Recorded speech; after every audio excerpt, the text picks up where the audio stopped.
জেলা স্বেচ্ছাসেবক দল আয়োজিত আজকের এই স্বেচ্ছাসেবক দলের প্রতিষ্ঠা বার্ষিকী উপলক্ষে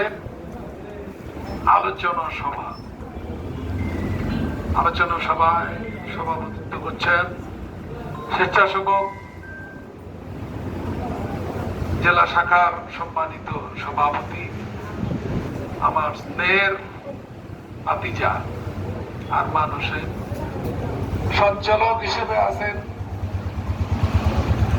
স্বেচ্ছাসেবক দলের সাধারণ সম্পাদক ইদ্রিস আলী সহ স্বেচ্ছাসেবক দলের নেতৃবৃন্দ, আপনাদের এই অনুষ্ঠানে যাদের আহ্বান করেছেন মঞ্চে উপবিষ্ট আমার জেলা বিএনপির অন্যতম জনপ্রিয় নেতা, জেলা পরিষদের সম্মানিত প্রশাসক, কুড়িগ্রাম জেলা বিএনপির সদস্য সচিব আলহাজ সোহেল ইসলাম কায়কোবাদ, মঞ্চে উপবিষ্ট জেলা বিএনপির অত্যন্ত বয়োজ্যেষ্ঠ নেতা জনাব মোহাম্মদ আলী ভাই, এখানে উপবিষ্ট জেলা বিএনপির অন্যতম সদস্য, আমাদের খুব কাছের সহযোদ্ধা আমার ছোট ভাই লেবু, এবং আমার সামনে উপবিষ্ট জেলা স্বেচ্ছাসেবক দলের বিভিন্ন পর্যায়ের নেতৃবৃন্দ এবং বিভিন্ন উপজেলা থেকে আগত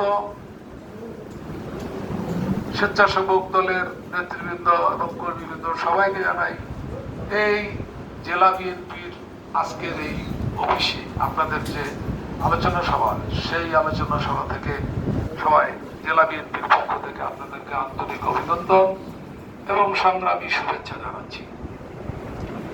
খুব আড়ম্বরপূর্ণ ভাবে এই অনুষ্ঠানটি হওয়ার কথা ছিল, আমি যতটুকু জানতাম, কিন্তু অত্যন্ত দুঃখের বিষয় যে যখন গতকালকে আমি শুনলাম আপেল মারা গেছে, দেখতে গিয়েছি আমি, তখন মনে হলো যে এই অনুষ্ঠানটা আর যেরকম আড়ম্বরপূর্ণ অবস্থায় করার কথা ছিল সেটা হয়তো আর হবে না। অবস্থাটা তাই, এটাতে একটু ছেদ ঘটেছে। প্রথমেই সেই জন্য তার রুহের মাগফিরাত করে আমি সবাইকে বলবো যে আপনারা যে আজকে কালো বয়াস ধারণ করেছেন এবং শোক প্রকাশ করেছেন, এটা সংগঠনের একটি নীতি, এবং সে কারণে আমার মনে হয় আপনাদের এই মহান সিদ্ধান্তের সাথে আমার মনে হয় একত্রতা ঘোষণা করছি আমি, এবং সঙ্গে সঙ্গেই আপনাদের সবাইকে অনুরোধ করব যে তার রুহ যেন ব্যস্ত নসিব করে, সেজন্য আপনারা সবাই তার জন্য দোয়া করবেন। এখানে আমার পাশেই উপস্থিত আছে আমার ভাতিজা, যিনি এক সময় এই স্বেচ্ছাসেবকের নেতৃত্ব দিয়েছিলেন, স্বেচ্ছাসেবকের জেলার আহ্বায়ক আমাদের রানা। আসলে বয়স অনেক অনেক অনেক কথা মনে থাকে না, পাশে না দেখলে মনে থাকে না। যাই হোক, বক্তব্য তো আপনারা শুনলেন অনেকের, এবং বিশেষ করে আপনাদেরকে সঠিক যে বক্তব্যটা, সেই বক্তব্যটা আপনাদেরকে কিন্তু আমাদের সদস্য সচিব দিয়েছেন, আপনারা শুনেছেন। এটুকু যদি আপনারা পালন করার চেষ্টা করেন, তাহলে এই যে দলের মধ্যে কিন্তু এখনো বিশৃঙ্খলা, বিশেষ করে কিছু কিছু থানায়, আপনারা হয়তো, আমি বলি একটু পরেও বলবো, কিন্তু এই যে তাহলে এই শৃঙ্খলাগুলো ফিরে আসবে এবং আমরা একত্রে একসাথে কামিং যে কোনো নির্বাচন একসাথে আমরা করতে পারবো। আমার একটা ধারণা ছিল যে অন্য সংগঠনের বিভিন্ন ভাবে তারা যেভাবে প্রকাশিত, ফেসবুক, সামাজিক যোগাযোগ মাধ্যম, এক্স হ্যান্ডেল যেভাবে প্রকাশিত, তাতে আমার কাছে মনে হয়েছিল যে তারা বিশেষ কোনো গোষ্ঠীর কাজ করে, অঙ্গ সংগঠনের কাজ করে বলে আমার মনে হয় না, শুধু ওইটুকু মনে হয়েছিল। কিন্তু স্বেচ্ছাসেবককে আমি কখনোই এই ধারণায় নিইনি। স্বেচ্ছাসেবক হওয়ার পরেই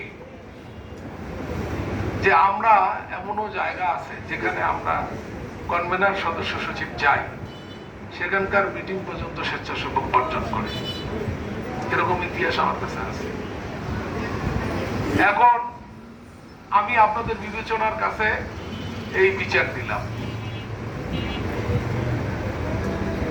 পিতৃতুল্য সংগঠন হলো বিএনপি, সেই সংগঠনের দুইজন হর্তাকর্তা, তাদের উপস্থিতিতে যদি সন্তানরা বিশৃঙ্খলা করে কিংবা না আসে কিংবা তাদের সহযোগিতা না করে, তাহলে এই সংগঠনের কি মূল্য? আপনারা কি মনে করতেছেন এই সংগঠন দিয়ে ইউনিয়ন পরিষদে, উপজেলা পরিষদে এবং পৌরসভায় কোনো প্রতিনিধি আমরা বিজয় অর্জন করতে পারবে? মনে করেন? আমি মনে করি না। আপনারা মনে করতে পারেন, কারণ আপনারা তো স্বপ্নে অনেক কিছুই মনে করেন। 4 সিট দিবেন বিএনপিকে, 1 সিটও দিতে পারেন। এই হলো অবস্থা। যখন পারেন না তখন এ ওর ঘাড়ে দোস্ত, ও ওর ঘাড়ে দোস্ত।